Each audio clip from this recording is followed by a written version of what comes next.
নমস্কার, ট্রাভেল গুরু ও প্রান্তিক চ্যানেলে আপনাদের স্বাগত। আমরা আর একটা নতুন ভিডিও নিয়ে চলে এসেছি আপনাদের সামনে। আমরা এখন রয়েছি দুয়ারসিনি। দুয়ারসিনি হচ্ছে পুরুলিয়া এবং ঝাড়খণ্ড বর্ডারে একদম মাঝখানে। আমরা এই যে এইখানে একটা জায়গা লেখা আছে ওয়েলকাম টু ওয়েস্ট বেঙ্গল। এই যে পশ্চিমবঙ্গে স্বাগত, মানে এই যে জায়গাটা দাঁড়িয়ে রয়েছে আমি, এই পাশটা হচ্ছে ঝাড়খণ্ড বর্ডার, সামনেটা হচ্ছে ওয়েস্ট বেঙ্গল। এখানে পিছনে যে বোর্ডটা দেখতে পাচ্ছি, এখান থেকে মাত্র 28 কিলোমিটার দূরে হচ্ছে ঘাটশিলা। পশ্চিমবঙ্গের অন্যতম দর্শনীয় জায়গা হচ্ছে দুয়ারসিনি। দুয়ারসিনিতে প্রাকৃতিক সৌন্দর্যে ভরপুর। এখানে পশ্চিমবঙ্গে যে 3খানা কটেজ গভর্নমেন্ট থেকে করেছে ট্রাভেলের জন্য, তার মধ্যে অন্যতম একটা হচ্ছে এই দুয়ারসিনিতে রয়েছে। আমরা সেই কটেজে থাকবো। আমরা একদিন আগে এখানে চলে এসেছি। এখানে আসার জন্য সবথেকে বেটার, মানে পুরুলিয়ার জায়গার মধ্যে আমরা হলেও, পশ্চিমবঙ্গের পুরুলিয়ার মধ্যে হলেও এই দুয়ারসিনি, পুরুলিয়া স্টেশন থেকে আপনার যতটা সময় লাগবে তার থেকে অনেক কম সময় লাগবে ঘাটশিলা থেকে। অর্থাৎ ঘাটশিলা থেকে এখানে আসাটাই সবথেকে বেটার। আমরা ঘাটশিলা থেকে দুয়ারসিনি এসেছি গতকাল রাত্রে। এই জায়গাটা আমরা কী করে আসলাম সেটা যদি দেখতে হয় তাহলে শুরুর থেকে আপনাদের দেখতে হবে। চলুন শুরুর থেকে আমরা এই ট্রাভেলটা দেখি। দুয়ারসিনি যাওয়ার জন্য আমাদের হাওড়া থেকে ইস্পাত এক্সপ্রেস ধরতে হতো। 5:35 ইস্পাত এক্সপ্রেস ধরার জন্য আমরা পৌঁছে গেলাম হাওড়া স্টেশনে।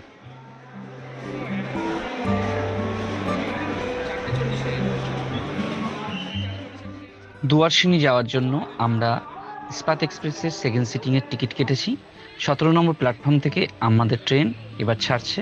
আমাদের এখন লক্ষ্য ঘাটশিলা স্টেশন।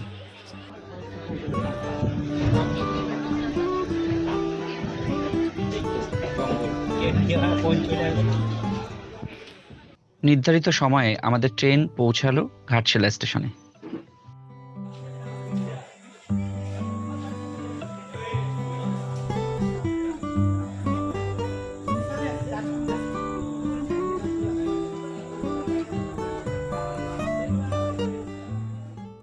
দুয়ারসিনিতে যেখানে আমরা থাকবো সেই হোটেল থেকে আমাদের জন্য অটো পাঠিয়ে দিয়েছিল ঘাটশিলা স্টেশনে। আমরা সেই ঘাটশিলা স্টেশন থেকে অটো ধরে এবার যাব দুয়ারসিনির দিকে।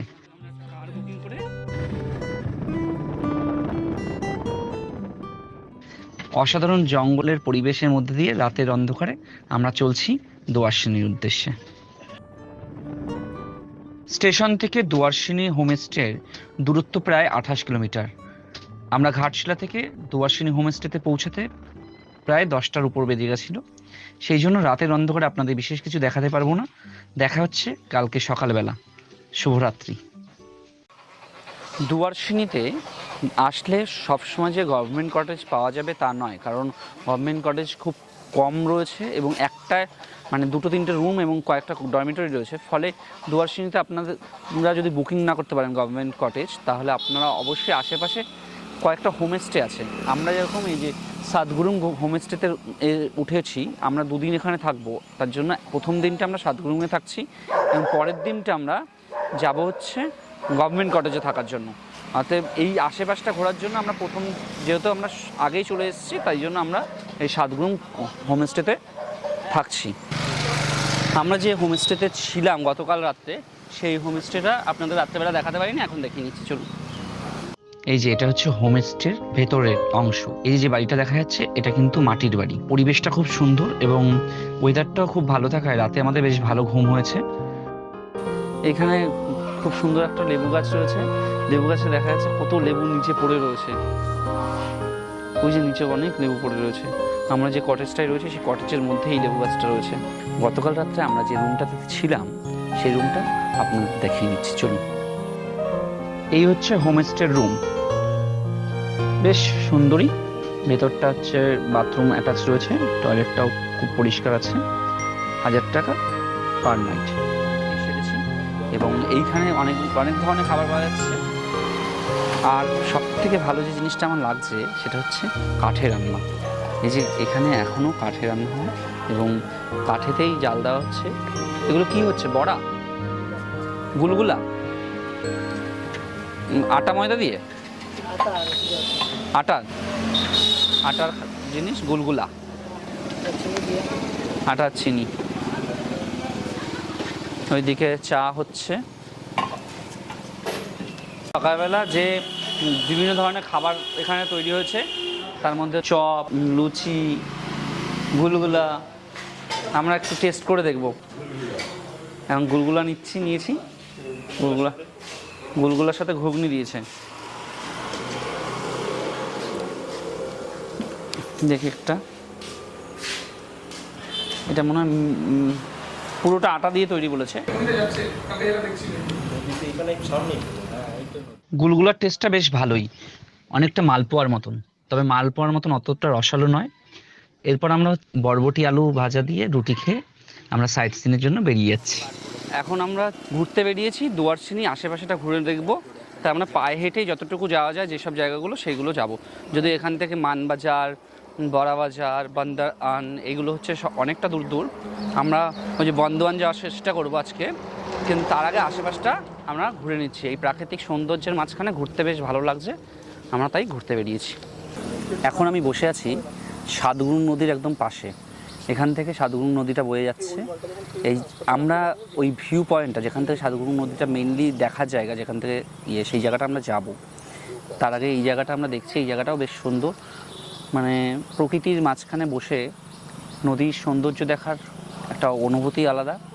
এখানে জলটা যদিও খুব একটা পরিষ্কার নেই এবং নদীটাও ছোট হয়ে গেছে, তবে এই জায়গাটা একটা, এই যে নদীর যে আওয়াজ, সেই আওয়াজটা বেশ ভালো লাগছে। এই যে পশ্চিমবঙ্গ সরকারের যে দুয়ারসিনি ভ্রমণ কেন্দ্রটা রয়েছে, এটা হচ্ছে সেই বর্ডার পয়েন্টটা। এইখান থেকেই ওই রাস্তাটা চলে যাচ্ছে, ওইখান থেকে যেতে হবে। আমরা যেহেতু বিকালবেলার দিকে যাব, আমরা এখন আশেপাশটা ঘুরতে চাইছি। আমরা ট্রাভেল করে গাড়িতে করে আশেপাশে ঘুরে তারপরে এইটা বিকালের দিকে ঢোকার চেষ্টা করব।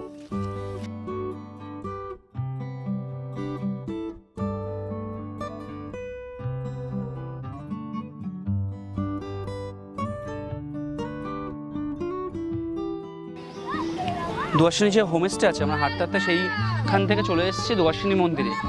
এই যে এখানে সবাই ভোলে বাবাতে যাচ্ছে।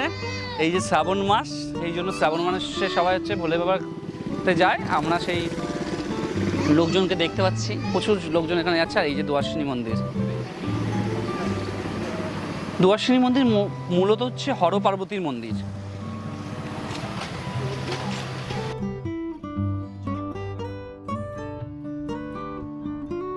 দুয়ারসিনি মন্দিরের সামনে আমরা দাঁড়িয়ে রয়েছি। এটা কিন্তু এইখানে খুব জনপ্রিয় মন্দির। এখানকার মানুষদের কাছে এটা খুব জনপ্রিয় এবং জাগ্রত তারা মনে করেন, এই জন্য এখানে প্রচুর পুজো অর্চনা করতে আসেন। এটা কিন্তু পাহাড়ের মধ্যে পাহাড় কেটে করা। এই যে দেখাই যাচ্ছে পাহাড়ের পাথর, এই যে অতএব পাথর কেটে এটা কিন্তু এই স্ট্রাকচারটা দেওয়া হয়েছে। পরবর্তীকালে সিমেন্ট দিয়ে হচ্ছে এই সুন্দর স্ট্রাকচারটা তৈরি করেছে, কিন্তু এটা পাহাড়ের মধ্যেই কিন্তু মন্দিরটা।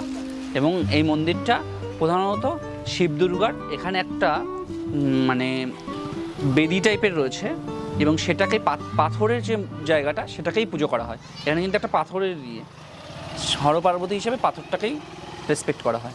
আপনাদের হাতে যদি সময় থাকে তাহলে এই দুয়ারসিনি মন্দিরের পাশ থেকে একটা রাস্তা চলে যাচ্ছে, সেটা হচ্ছে কাশিডাঙ্গা মন্দির। এই যে কাশিডাঙ্গা মন্দির, এটা হচ্ছে প্রধানত শিব মন্দির এবং এইটা বিশাল জাগ্রত মন্দির। আমি এখানকার স্থানীয় মানুষদের কাছে শুনলাম, এই যে সব মানুষজন যাচ্ছে কিন্তু ওই মন্দিরে। ওটা কিন্তু ঝাড়খণ্ডের মধ্যে পড়ে। এখান থেকে 45 মিনিট পথ। যেহেতু ঝাড়খণ্ডের বা ঘাটশিলা ওই দিক থেকে আসতে হলে অনেকটা সমস্যা আছে রাস্তাঘাটে, সেই জন্য সবাই এই পথটাই ধরে। এই পথ দিয়ে এই যে আমার বাঁ হাতে যে রাস্তাটা চলে যাচ্ছে, এই রাস্তা ধরে এই কাশিডাঙ্গা মন্দিরে যায়, খুব জাগ্রত। এই যে দুয়ারসিনি মন্দিরটা, তার পিছনে হচ্ছে একটা মন্দিরের যে জায়গা, সেখানে আছে পুজো আচ্ছা হয়। এটা কি পার্বতীর মন্দির? দুয়ারসিনি কি শিব মন্দির? শিব পার্বতী? শিব পার্বতীর মন্দির। এই যে দুয়ারসিনি মন্দিরের শিবের মাথায় সব দুধ জল ঢালছে।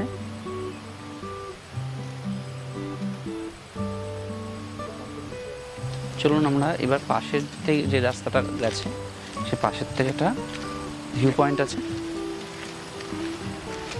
ভিউ পয়েন্টটা অবশ্যই একটু সাবধানে যাওয়া উচিত, কারণ এটা জঙ্গলের জায়গা। তো এই যে এই নদীটা কিন্তু আমরা যে নদীটা একটু আগে দেখলাম, সেই নদীটাই কিন্তু এই যে যাচ্ছে এই পাশ থেকে। একদম পাহাড়ের এক পাশে নদী, এক পাশে পাহাড়, মাঝখান থেকে রাস্তা। সেই রকম জায়গা থেকে আমরা হেঁটে হেঁটে এই জায়গায় চলে আসলাম। এখান থেকে জল নিয়ে হচ্ছে শিবের মাথায় ঢালতে হয়। হ্যাঁ, এই নদীটার নাম কি? এটা হচ্ছে আপনার দুয়াশিনী নদী বলে পরিচিত। দুয়াশিনী নদীর নামে পরিচিত, তাই তো? হ্যাঁ, জল কোথা থেকে এসেছেন? এই কুচিয়া গ্রাম, এখানে পাশে। ও, পুরুলিয়ার কুচিয়া গ্রাম থেকে। হ্যাঁ। কী নাম তোমাদের? আমার রাহুল। হ্যাঁ। আকাশ চৌধুরী। বাহ, তাহলে মনোবাসনা পূর্ণ হোক তোমাদের ঠাকুরের কাছে এসে। এখানে স্নান করাও যায়, স্নান করার জায়গা। এখানে স্নান করে জল নিয়ে পাশেই মন্দির আছে, সেখানে জল ঢালে। আমরা ছোটোবেলায় যে কবিতা পড়েছিলাম না, হাট কবিতা, এই যে দূরে দূরে গ্রাম 10-12খানি, মাঝখানে একখানি হাট, মানে এই যে এখানে এটা কিন্তু একটা হাট। এটা শনিবার করে বসে। এই দুয়ারসিনী একদম পাশেই এখানে একটা হাট বসে। হাটটা শনিবার বসে। আজকে যেহেতু শনিবার নয়, তাহলে হাটটা বসেনি। আমরা এই হাটের মাঝখানে রয়েছি। এখানে আশেপাশে যে কটা গ্রাম আছে, সেই গ্রামের লোকরা শনিবার এখানে হাট করতে আসে। এই জায়গাটা হাটের দিন ভীষণ গমগম করে। আজকে ফাঁকা ফাঁকা লাগছে, দেখেই বোঝা যাচ্ছে যে এই কতগুলো দোকান রয়েছে। বেশ সুন্দর একটা হাট। আমরা এখন যে জায়গাটা দাঁড়িয়ে রয়েছি, এটা হচ্ছে দুয়ারসিনীর পাশেই একটা লজ বা পুরনো অফিস। সরকারি কোনো একটা জিনিস তৈরি হচ্ছিল পিছনে, যেটা দেখা যাচ্ছে। কিন্তু 2003-04 সালে স্থানীয় মানুষদের কাছে আমি যা শুনতে পারলাম, 2003-04 সালের দিকে মাওবাদীরা এটাকে উড়িয়ে দিয়েছিল বোম দিয়ে, বা এটাকে ধ্বংস করে দেওয়ার চেষ্টা করেছিল। এবং মানুষদের কাছ থেকে আমি শুনতে পেলাম, কারণ এখানে তখন রাস্তাঘাট কিছু তৈরি হয়নি, ওই পাশে পুল তৈরি হয়নি, স্থানীয় মানুষদের যে দাবিগুলো সেগুলো পূর্ণ হয়নি, কিন্তু সরকারি একটা প্রতিষ্ঠান তৈরি করে দিচ্ছে, এটা মাওবাদীরা মেনে নিতে পারেননি। ফলে এরা এই জায়গাটাকে উড়িয়ে দেয়। তারপরে থেকে কিন্তু এই জায়গাটা এই পরিত্যক্ত বা অ্যাবন্ডেড হয়েই পড়ে রয়েছে। এবং এই জায়গাটা মানে এটাও একটা জায়গা যেখানটা হচ্ছে মাওবাদীদের নিদর্শন, যে এরকম একখানা সরকারি প্রতিষ্ঠানকে তারা ধ্বংস করেছিল। আমরা এই আশপাশটা ঘুরে দেখতে গিয়ে এইটা দেখতে পেলাম। আমাদের আগে থেকে বলে রাখা ছিল অটোকে সাইট সিনের জন্য, তাই সকালবেলা সাইট সিনের জন্য অটোওয়ালা চলে আসাতে আমরা সেই অটো নিয়ে সাইট সিন করতে বেরিয়ে পড়লাম।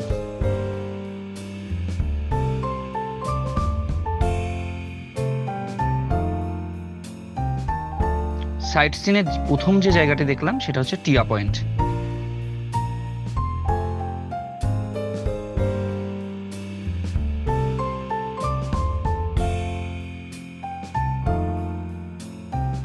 বনতুলসী এবং জংলি গাছগাছালির মধ্য থেকে কাঁচা মেঠো পথ ধরে আমরা পৌঁছলাম টিয়া পয়েন্টে। সত্যিই অসাধারণ এই জার্নিটা।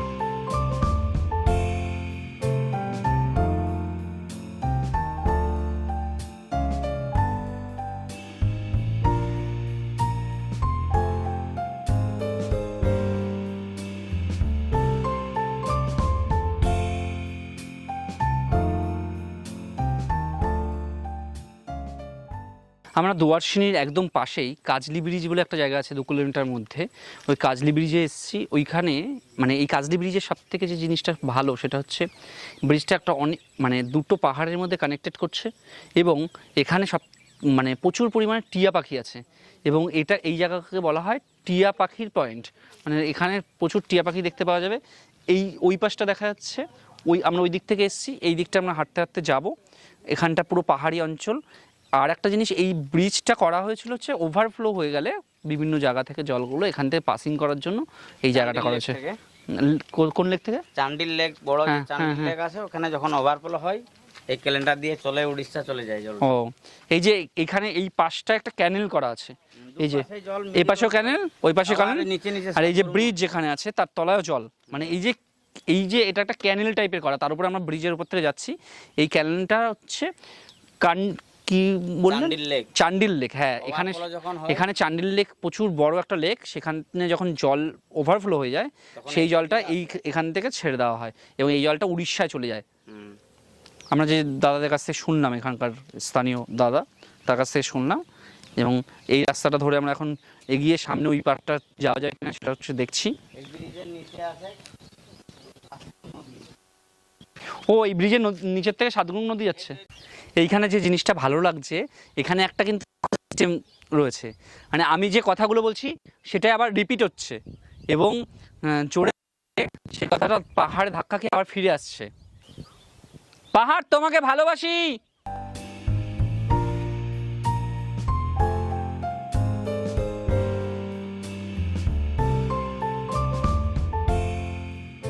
এই যে ক্যানেলটা দেখতে পাচ্ছি, আমি যেটা দেখালাম, এই যে তিনখানা জায়গা বললাম না, যে ব্রিজের তলা থেকে আমরা যে ব্রিজের মাঝখান থেকে যাচ্ছিলাম, ওইটা মাঝখানে ওখান থেকে জল যাচ্ছে এই পাশ থেকে ওই পাশ থেকে। এই চান্ডিল লেকের জলটা এইখান থেকে ছাড়া হয়। হুম।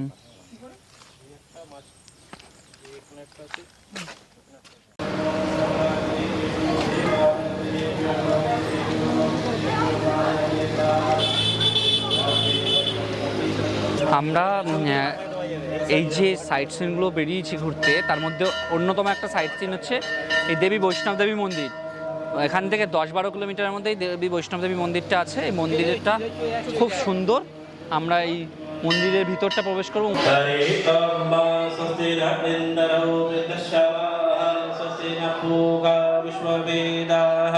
स्वस्ति नस्तार्क्ष्यो अरिष्टनेमिः स्वस्ति नो बृहस्पतिर्ददातु पयः पृथिव्यां पयो अदिजुपयो दिव्यन्तरिक्षे पयोदाः वयस्पतिः गणेशः सन्तु मह्यं विष्णु।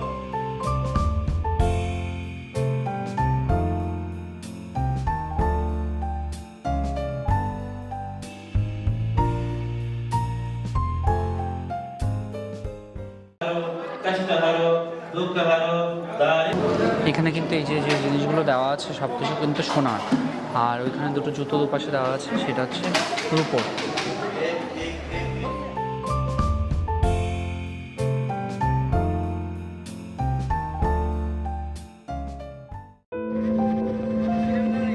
এর পরের গন্তব্য আমাদের গালুডি ড্যাম, যেটা সুবর্ণরেখা নদীর উপরে গড়ে উঠেছে। এই অসাধারণ গালুডি ড্যামটা চলুন আমরা ঘুরে দেখে নিই এবং এর সম্পর্কে জেনে নিই।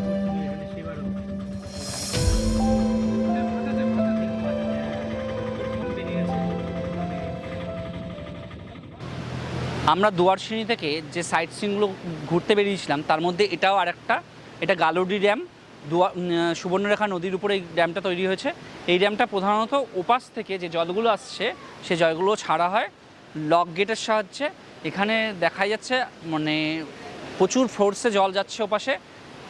ওই পাশের জলের লেয়ারটা অনেক হাই রয়েছে, এই পাশের জলের লেয়ার অনেক কম, ফলে জলগুলো ওইদিকে চলে যাচ্ছে। আর এই জায়গাটায় বেশ সুন্দর এই কারণ প্রচুর মানুষজন এখান থেকে মাছ ধরে। এই যে স্রোতে যে জল যাচ্ছে সেখান থেকেও মানুষ মাছ ধরছে, সেই মাছগুলোই আবার বিক্রি হচ্ছে এই পাশেই। এবং এই জায়গাটা মানে এটা একটা অন্যতম ভিউ পয়েন্ট। আর পেছনে পাহাড়ে কোলে মেঘ, এবং মেঘ ভেসে বেড়াচ্ছে, এই দৃশ্যটাও খুব সুন্দর লাগছে। এরপর আমরা দেখে নিয়েছিলাম গালুডি ড্যামের খুব কাছেই শ্রী শ্রী সিদ্ধেশ্বরী ধাম। আমরা এখন যেখানে এসেছি সেটা হচ্ছে শ্রী শ্রী সিদ্ধেশ্বরী ধামে। এখান থেকে আমরা সিদ্ধেশ্বরী ধাম যাব। এই যে জায়গাটা আমাদের দাঁড় করিয়েছে সেখান থেকে 600 মিটার দূরে সিদ্ধেশ্বরী ধাম।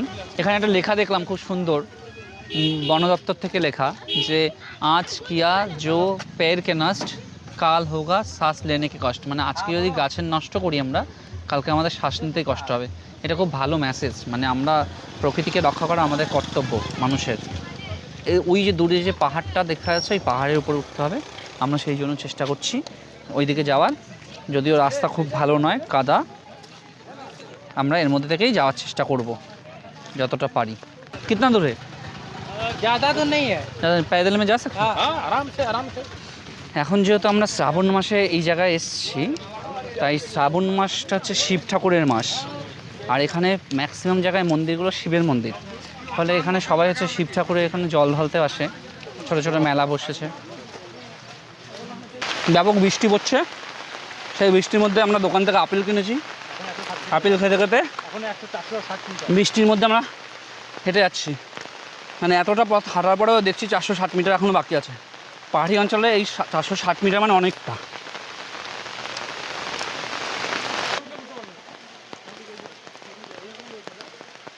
এই যে মন্দিরটা হচ্ছে এই যে আমরা যেরকম ঘুরছি, ওই যে রুমটা দেখাচ্ছি, সেই বাড়িটা হচ্ছে এখন সেই বাড়িটা পজিশনে। এখনও অতটা উঠতে হবে, আর এগোচ্ছি না, আবার পরে এগোবো। কি সুন্দর ছাগলগুলো নেমে আসছে পাহাড় থেকে।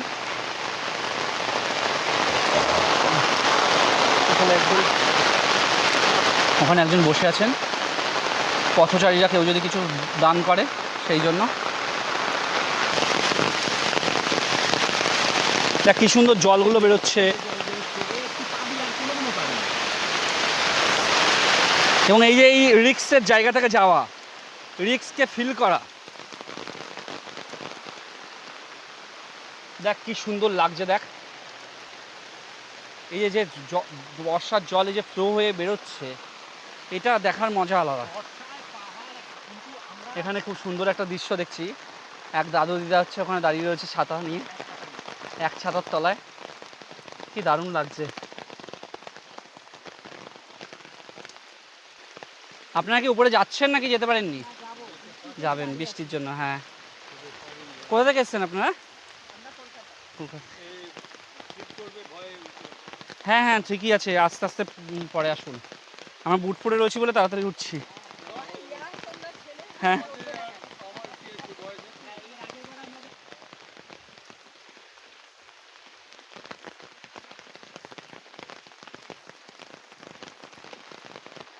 এই যে ভয়ঙ্কর রাস্তা, বর্ষার জল পড়ে আরও ভয়ঙ্কর হয়ে উঠেছে, কিন্তু হ্যাঁ সত্যি ভয়ঙ্করের যে একটা সৌন্দর্য থাকে এই জায়গাটাও কিন্তু তাই না। আমাদের যেতে কিন্তু আনন্দই লাগছে, ভালোই লাগছে।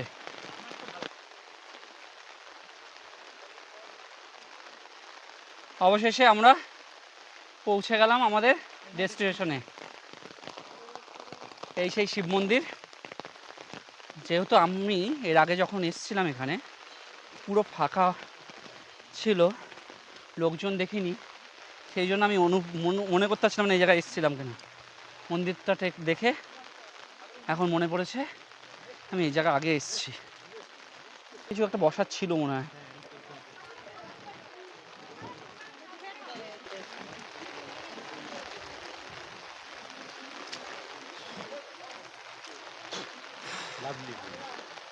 কি দারুণ!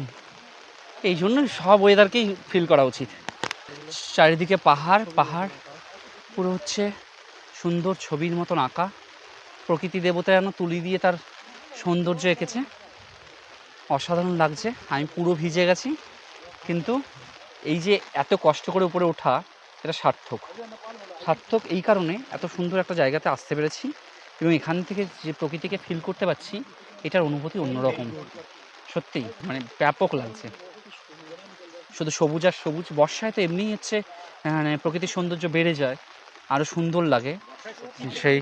সেই জন্য আমার এই জায়গাটাকে আরও বেশি ভালো লাগছে। আর এতটা দূরে এসেছি তো, সেই জন্য একটা অন্যরকম ফিলিংস আসছে, অনুভূতি হচ্ছে। যে এত কষ্ট করে আমাদের সাথে আরও যারা এসেছিলো তাদের মধ্যে দুজন আর আসতে চায়নি, ফলে আমার আরও বেশি ভালো লাগছে। এখানে আলটিমেটলি পৌঁছাতে পেরেছি আমাদের ডেস্টিনেশনে।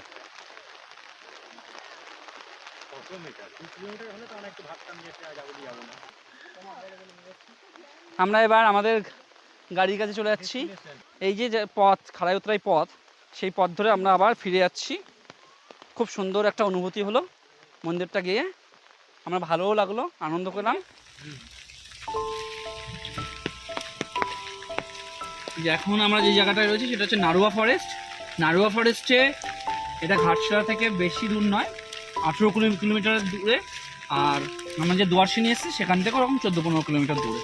এটা দু জায়গা থেকেই একদম মাঝখানে এই ভিউ পয়েন্টটা, এটা খুব সুন্দর লাগছে। এইটাই কি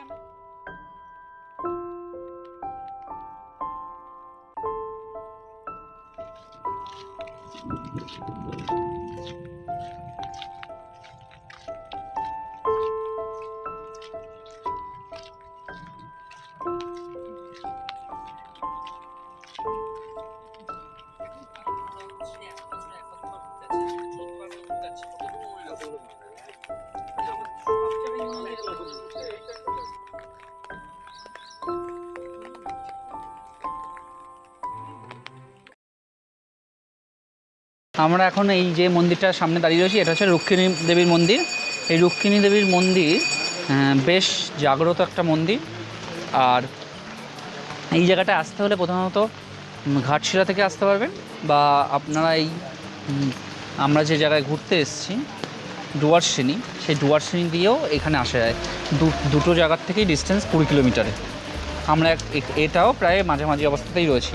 অতএব ঘাটশিলা আর ডুয়ার্সিনির ভিউ পয়েন্টগুলো হচ্ছে এইগুলো। এই যে এই মন্দিরের সবথেকে যে জিনিসটা ইউনিক সেটা হচ্ছে নারকেল বাঁধা। এখানে হচ্ছে নারকেল বাঁধা হয়, মানে এই যে মন্দিরে নারকেল পুজো দেওয়া হয় এবং সেইটাকে পরে এখানে বেঁধে রাখা হয়। দেখা যাচ্ছে প্রত্যেকে তার মনোবাসনা পূর্ণ করার জন্য নারকেল বেঁধেছে, কত নারকেল বাঁধা রয়েছে। আর এই যে রাস্তাটা, এই রাস্তাটা দিয়ে নিচের দিকে নেমে যাওয়া যাবে, নেমে ওই পার থেকে যাওয়া যাবে ওই পাহাড়টা। ওই যে উপরে দেখা যাচ্ছে পাহাড়টা।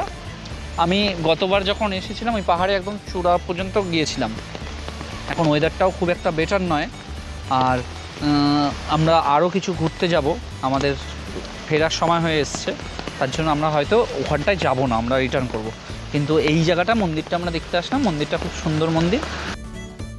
সারাদিন সাইট সিনগুলো ঘুরে আমরা পৌঁছে গেলাম ওয়েস্ট বেঙ্গল ইকো ট্যুরিজম ডিপার্টমেন্টের ডুয়ার্সিনির ইকো ট্যুরিজমে। এখানে আমরা আজকে নাইট স্টে করব। ডুয়ার্সিনি থেকে আমরা ঘাটশিলা সাইট সিন এবং ডুয়ার্সিনি সাইট সিনগুলো ঘুরে আমরা বিকালের মধ্যে চলে এসেছি ওয়েস্ট বেঙ্গল ইকো ট্যুরিজম কটেজে। এই কটেজটা, এখানে 3খানা কটেজ রয়েছে এবং ডরমিটরি রুম রয়েছে। এবার ডরমিটরিটা ম্যাক্সিমাম সময় বুকিং থাকে, ওটা 200 টাকা পার হেড। আর এই যে রুমটা আমরা রয়েছি, এটা হচ্ছে 2240 টাকা করে রুম। এবং আমরা এখানে 2 জন করেই থাকা যাবে, এবং সেই জন্য আমরা 2 জনে, মানে যথেষ্ট বড় রুমটা এবং খুব ভালো। আমার যে অ্যাটমসফিয়ার রয়েছে কটেজের ভেতরটা, সেটা খুব ভালো লাগছে। এখন আমরা এখানে বসে বিশ্রাম নিচ্ছি। আর রুমের মধ্যে রয়েছে একটা ড্রেসিং টেবিল রয়েছে, এসির ব্যবস্থা আছে। এই হলো বাথরুম।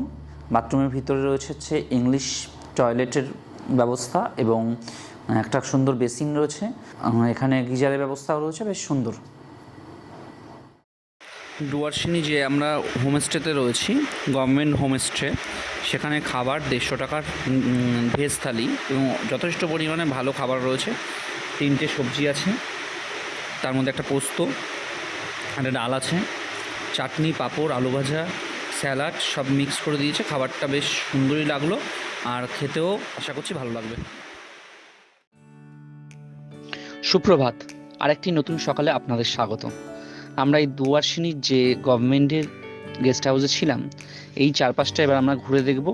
আশেপাশে বেশ কিছু জমি রয়েছে যেখানে চাষবাস হচ্ছে, এই ভোরে আমরা সেইগুলো ঘুরে দেখব এবং তারপর আমাদের গাড়ি আসবে, আমরা গাড়ি করে সাইট সিনগুলো ঘুরতে যাবো ব্রেকফাস্ট সেরে।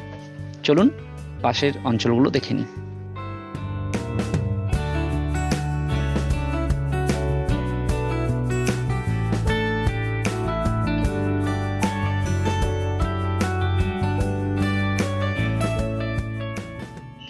সকালের ব্রেকফাস্ট সেরে আমরা বেরিয়ে পড়লাম আজকের দর্শনীয় স্থানগুলো ঘোরার জন্য।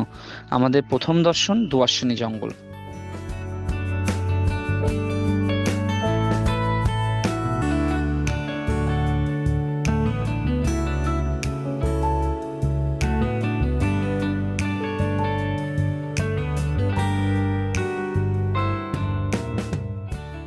ডুয়ার্সিনির এই জঙ্গলটি কিন্তু বেশ গভীর।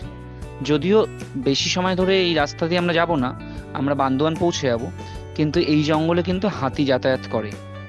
বেশ সুন্দর কিন্তু এই জঙ্গলটা।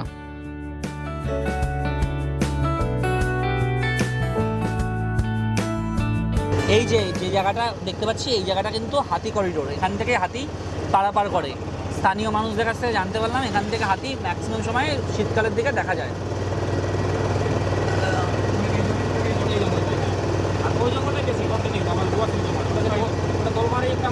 এই ডান দিকে যে ডুয়ার্সিনি জঙ্গল, এই জঙ্গলে কিন্তু প্রচুর হাতি রয়েছে, কিন্তু এখন বেরোবে না বর্ষাকালে।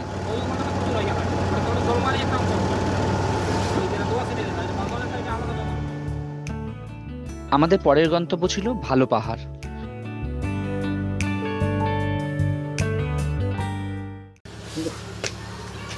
এটা একটা ভালো পাহাড় একটা প্রতিষ্ঠান, সেটা হচ্ছে 1996 সালে স্থাপিত হয় ডুয়ার্সিনির একদম কাছেই। এটা স্থানীয় মানুষদের জন্য একটা কমিউনিটি জায়গা, যেখানটা হচ্ছে স্কুল, তারপরে বাজার বা থাকার জায়গা যে ব্যবস্থাগুলো আছে, এর ভিতরটা থাকার এরকম ব্যবস্থা করা হয়েছে স্থানীয় মানুষদের জন্য, মানে যারা হচ্ছে পিছিয়ে পড়া শ্রেণী তাদের জন্য। আমরা সেই ভিতরটা দেখার চেষ্টা করব, যদি সুযোগ পাই ভিতরে ঢুকবো। আমরা ডাকাডাকি করছি ভিতরে যাওয়ার জন্য।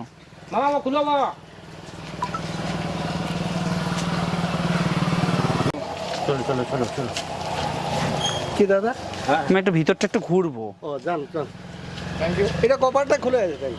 এটা এইটা মেন কিসের জন্য, এই জায়গাটা কি করে? এটা একটা সাহিত্যিক জায়গা, 150 বিঘা জায়গা আছে, 200 বিঘা।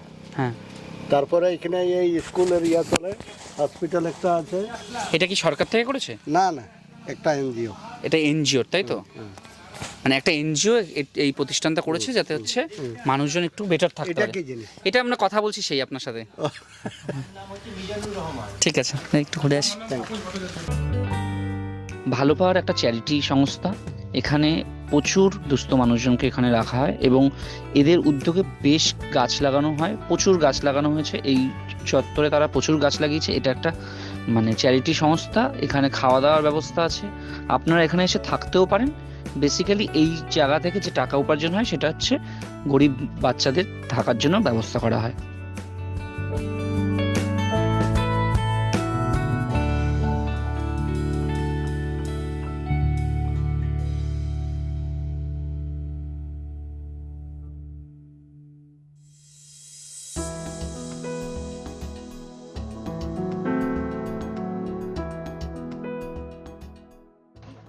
এই বান্দোয়ান, এটা কিন্তু দুয়ারসিনি থেকে খুব কাছেই। এইখান থেকে প্রচুর গাড়ি ঘোড়া ছাড়ে, যে গাড়িতে করে আপনারা কলকাতা, তারপর হচ্ছে ঝাড়গ্রাম, বিভিন্ন জায়গায় যেতে পারবেন।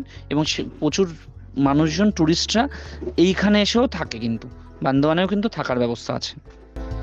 এরপর আমরা এক অসাধারণ ভেজ থালি খেয়ে আমাদের এই সুন্দর ট্যুরটি সমাপ্ত করলাম। যে বাস স্ট্যান্ড তার পাশেই কিন্তু অনেকগুলো হোটেল আছে, অর্থাৎ এখানে থাকার ব্যবস্থা আছে। আপনারা যদি এখানে এসে দুয়ারসিনি ঘুরতে চান তাহলে এখানে থাকতে পারেন। আমার দুয়ারসিনি তো অত সুন্দর জায়গা আছে থাকার জন্য, এবং মাত্র যত 15 কিলোমিটার, আপনারা যখন তখন এখান থেকে দুয়ারসিনিতে যেতে পারবেন বা দুয়ারসিনি থেকে এখানে আসতে পারবেন। এরপর আমরা এক অসাধারণ ভেজ থালি খেয়ে আমাদের এই সুন্দর ট্যুরটি সমাপ্ত করলাম। এতক্ষণ ধরে ভিডিওটা দেখার জন্য অসংখ্য ধন্যবাদ। আমাদের ভিডিও যদি আপনাদের ভালো লাগে, লাইক সাবস্ক্রাইব করবেন এবং আমাদের পাশে থাকবেন। নমস্কার।